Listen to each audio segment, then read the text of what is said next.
بسم اللہ الرحمن الرحیم۔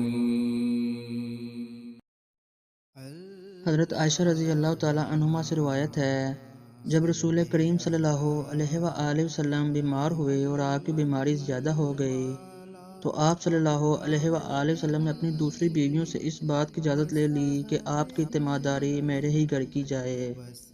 انہوں نے آپ کو اجازت دے دی۔ ایک روز رسول کریم صلی اللہ علیہ وآلہ وسلم دو آدمیوں کے درمیان سہارا لے کر گھر سے نکلے۔ آپ کے پاؤں کمزوری کی وجہ سے زمین پر گھسیٹتے جاتے تھے۔ حضرت عباس رضی اللہ عنہ اور ایک آدمی کے درمیان آپ باہر نکلے تھے۔ عبید اللہ کہتے ہیں کہ میں نے یہ حدیث عبداللہ بن عباس رضی اللہ تعالیٰ عنہما کو سنائی تو وہ بولے، تم جانتے ہو دوسرا آدمی کون تھا؟ میں نے عرض کیا کہ نہیں۔ کہنے لگے وہ علی رضی اللہ تعالیٰ عنہ تھے۔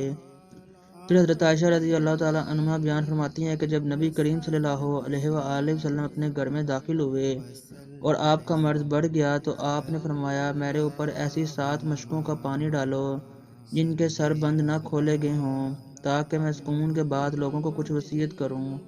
چنانچہ آپ کو حضرت حفصہ رسول کریم صلی اللہ علیہ وآلہ وسلم کی دوسری بیوی کے لگن میں جو تانبے کا تھا بٹھا دیا گیا اور ہم نے آپ پر ان مشکوں سے پانی بہانا شروع کیا۔ جب آپ ہم کو اشارہ فرمانے لگے کہ بس اب تم نے اپنا کام پورا کر دیا تو اس کے بعد آپ لوگوں کے پاس باہر تشریف لے گئے۔